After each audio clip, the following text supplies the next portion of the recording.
L'Odyssée, chapitre 3, le portrait du Cyclope.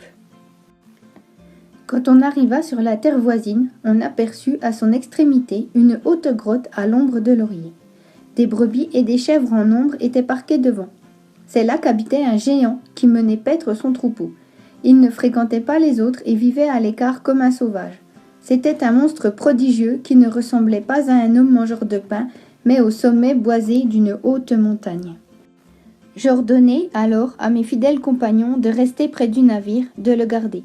J'en choisis 12 parmi les plus braves et je partis, emportant une outre en peau de chèvre pleine d'un doux vin noir et d'un sac de vivres. Mon cœur m'incitait à aborder ce géant d'une force prodigieuse, ce sauvage ignorant justice et loi. Nous arrivâmes rapidement à son antre. Il n'était pas là. Nous entrâmes admirant chaque chose. Les claies étaient chargées de fromage, les étables bondées d'agneaux et de chevreaux répartis par stalles selon leurs âges. Tous les vases, terrines et seaux regorgeaient de lait. Mes compagnons me supplièrent d'emmener fromage, agneaux et chevreaux au navire et de fuir sur la mer. Je refusai. Hélas, il aurait mieux valu les écouter, mais je voulais le voir. Alors, ranimant le feu, on mangea les fromages et on s'assit pour l'attendre.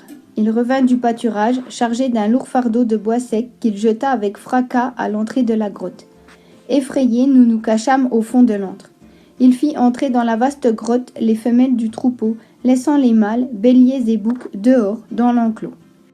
Puis il souleva et plaça devant l'entrée un énorme bloc de pierre, si lourd que 22 solides chars à 4 roues n'auraient pu le remuer. Il s'assit, commença à traire les brebis et les chèvres bêlantes, puis mit un petit sous chacune d'elles. Il fit aussitôt cailler la moitié du lait blanc, la déposa dans des corbeilles tressées et versa l'autre moitié dans des vases pour la boire. Quand il eut terminé ce travail, il alluma le feu, nous aperçut et dit « Qui êtes-vous, étranger ? D'où venez-vous sur les routes humides ?» Il dit « Notre cœur se brisa, effrayé que nous étions par sa voix et sa taille. » Mais je lui répondis « Nous sommes des Achéens de retour de Troie et nous errons, entraînés par tous les vents sur le grand abîme de la mer. Nous te supplions à genoux, sois accueillant et fais-nous les dons qu'on fait aux autres.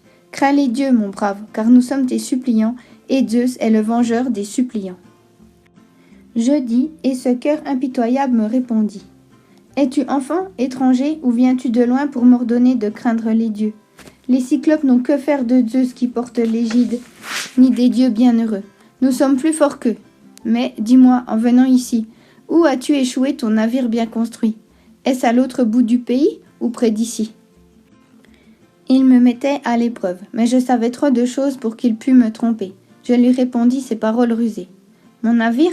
Poséidon qui ébranle la terre l'a brisé contre des rochers au bout de votre terre, et le vent l'a rejeté au large. Moi, avec ses compagnons, j'ai échappé à la mort. » Je dis. Ce cœur impitoyable ne me répondit rien. Mais se ruant sur mes hommes, il en saisit 2 à pleine main et les écrasa contre terre comme des petits chiens. Leur cervelle jaillit et coula sur le sol. Il les découpa membre à membre et les dévora sans rien laisser. Ni entrailles, ni chair, ni os. Nous, en gémissant, nous levions les mains vers Zeus.